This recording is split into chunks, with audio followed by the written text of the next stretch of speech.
For the Texas real estate exam, we are covering the crucial topic of damages and penalties under the Deceptive Trade Practices Act, known as the DTPA. The exam will test your ability to distinguish between the outcomes of unintentional and intentional violations. If an agent commits a deceptive act unintentionally, the consumer can sue for economic damages. This means the actual, out-of-pocket financial losses the consumer suffered.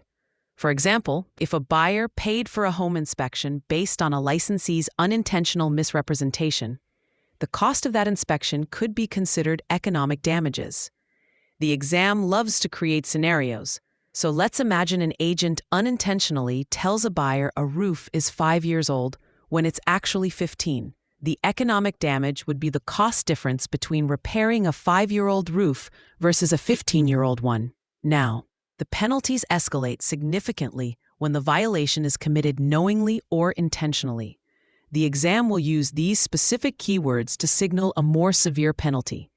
If a licensee acts knowingly, meaning they had actual awareness of the false or deceptive information, a court may award not more than 3 times the amount of economic damages. This is commonly called treble damages.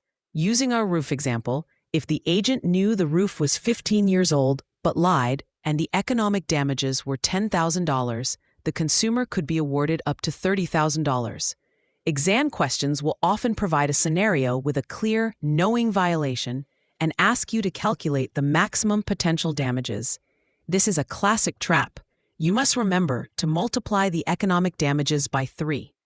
On top of economic and treble damages, a consumer can also sue for damages for mental anguish if the licensee acted knowingly or intentionally. This isn't automatic and is for conduct that results in a high degree of mental pain and distress, not just mere anger or frustration.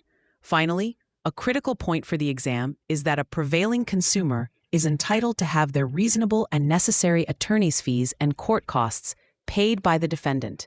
This is a mandatory award for the winning consumer. A common trick question might try to confuse you by suggesting attorney's fees are discretionary or only for intentional violations, but they are awarded to any consumer who wins their DTPA case. To remember the damage levels, use this phrase: just a slip, economic damages fix the trip. A knowing lie, damages fly by times 3.